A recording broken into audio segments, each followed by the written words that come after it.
Em um mundo cheio de dúvidas, ainda existe uma verdade eterna.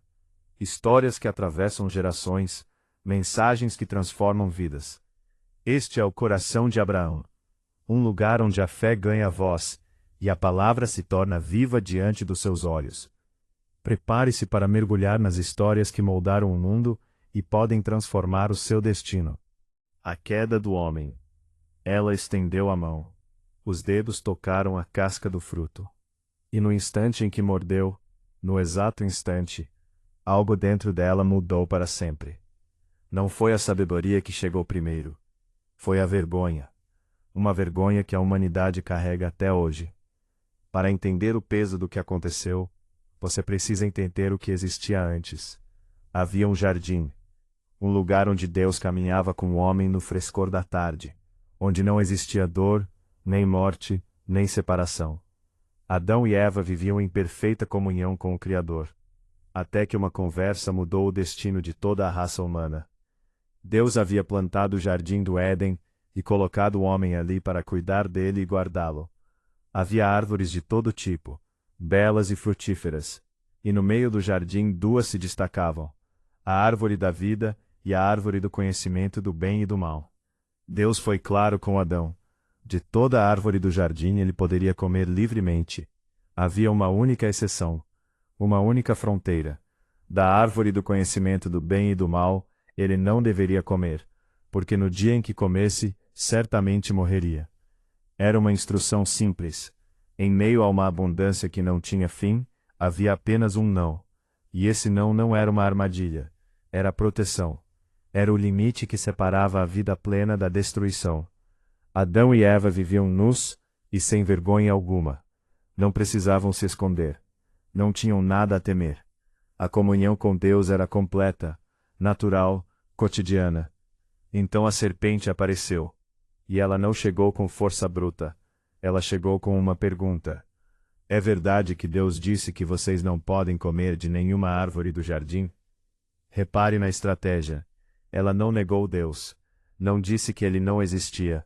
Ela distorceu o que ele havia dito. Exagerou a proibição para fazer Eva questionar a bondade de Deus. E Eva, ao responder, já estava sendo puxada para o terreno da dúvida.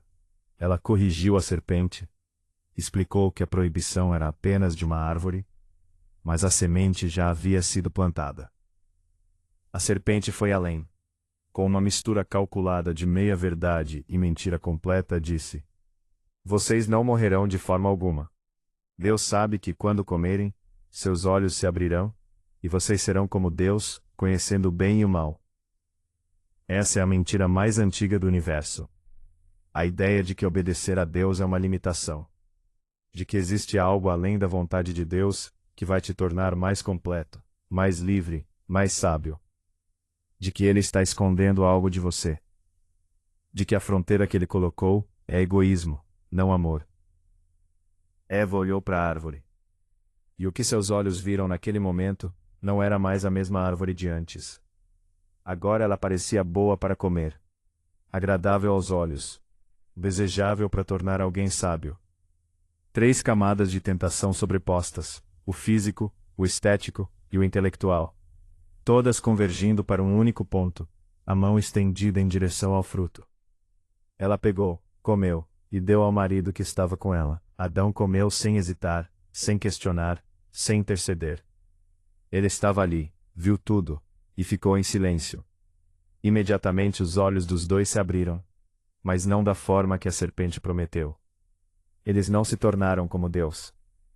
O que eles sentiram foi vergonha, pela primeira vez na história humana. Costuraram folhas de figueira e cobriram seus corpos. E quando ouviram os passos de Deus no jardim, no frescor da tarde, o mesmo momento que antes era de encontro e comunhão, agora era de terror. Eles se esconderam entre as árvores. E então veio a pergunta, que partiu o céu ao meio: Adão, onde estás?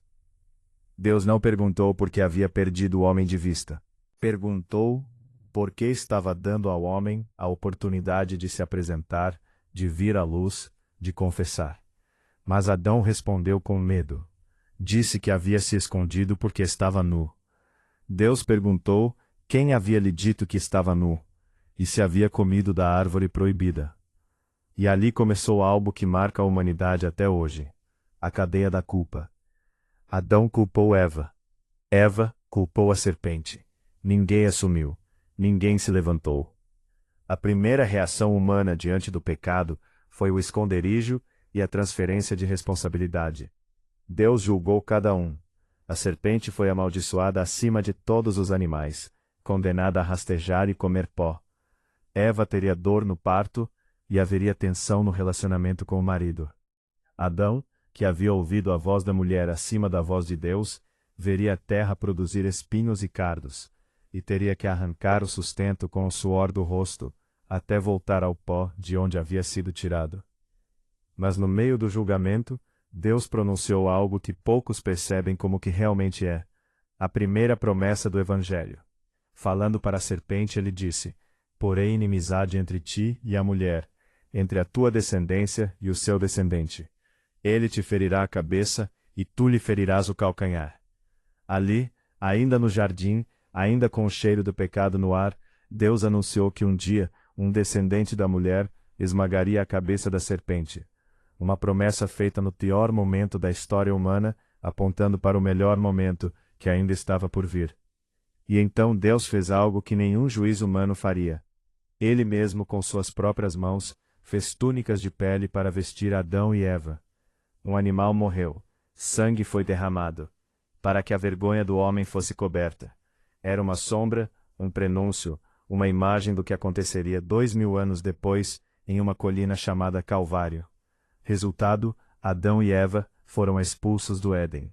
Querubins com uma espada flamejante foram posicionados para guardar o caminho da árvore da vida. O jardim estava fechado. A comunhão direta havia sido rompida. A morte havia entrado no mundo.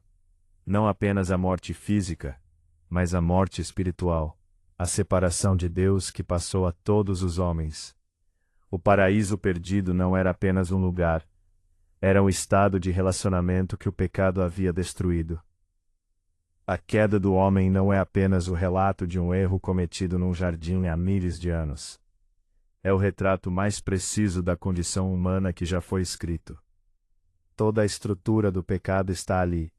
A dúvida sobre a bondade de Deus, o desejo de autonomia absoluta, a desobediência, a vergonha, o esconderijo, a transferência de culpa. Você não precisa ir ao Éden para reconhecer esse padrão. Ele está em você, está em mim, está em cada decisão que tomamos quando colocamos nossa vontade acima da vontade de Deus. Mas o que transforma essa história de tragédia em fundação de esperança é justamente a resposta de Deus. Ele poderia ter destruído tudo e recomeçado. Ele poderia ter abandonado o homem à própria escolha. Em vez disso, ele foi atrás. Ele chamou. Ele cobriu. Ele prometeu. A queda revelou não apenas a fraqueza do homem, mas a profundidade do amor de Deus. Um amor que não desiste mesmo quando é rejeitado, que não abandona mesmo quando é trocado por uma mentira. Pense por um momento, em qual área da sua vida você tem ouvido aquela voz. Não necessariamente uma serpente com palavras. Pode ser um pensamento que chega no silêncio, dizendo que Deus está te privando de algo bom, que a vida que Ele propõe é limitada demais, que você merece mais, que você sabe melhor, que dessa vez pode ser diferente. A serpente não mudou de estratégia porque ela não precisa mudar. O método funciona. Ela não nega Deus. Ela distorce o que Ele disse. Ela não propõe o mal diretamente. Ela faz o mal parecer sábio, agradável e libertador. E no momento em que você cede, a promessa desaparece e sobra apenas a vergonha que ela nunca mencionou. A boa notícia é que a resposta de Deus também não mudou. Ele ainda pergunta: onde estás? Não porque não sabe onde você está, mas porque quer que você saia do esconderijo. Ele ainda faz túnicas. Ainda cobre quem está nu de vergonha. Ainda promete um redentor para quem foi mordido pela serpente. A queda não foi o fim da história de Deus com a humanidade. Foi o começo do plano de redenção mais extraordinário que o universo já testemunhou. Porque assim como por um homem entrou o pecado no mundo, e pelo pecado a morte, assim também a morte passou a todos os homens, porque todos pecaram. Mas o dom gratuito não é como a ofensa. Porque se pela ofensa de um morreram muitos, muito mais a graça de Deus e o dom pela graça de um só homem, Jesus Cristo, se manifestaram em abundância a muitos. Romanos 5:12 e 5:15. O jardim foi fechado, mas a história continuou do lado de fora. Adão e Eva tiveram filhos. E esses filhos trouxeram ao mundo algo que o Éden nunca havia conhecido: o ódio entre irmãos. 2 homens. 2 ofertas. Uma aceita. Uma rejeitada. E um ciúme que se transformou no primeiro assassinato da história humana. O sangue de Abel clamou da terra, e Deus ouviu. No próximo episódio vamos falar sobre Caim e Abel, e sobre o que acontece quando a adoração se mistura com orgulho. Se essa história tocou algo dentro de você, se teve algum momento em que você se reconheceu em Adão, em Eva, ou no padrão de se esconder de Deus, escreve aqui nos comentários. Pode ser uma palavra, pode ser uma frase. Quero saber o que ficou. E se você quer continuar nessa jornada pelas histórias que moldaram a humanidade, não estou pedindo para você me ajudar com o algoritmo. Estou te dizendo que o próximo episódio é ainda mais intenso, e você não vai querer perder.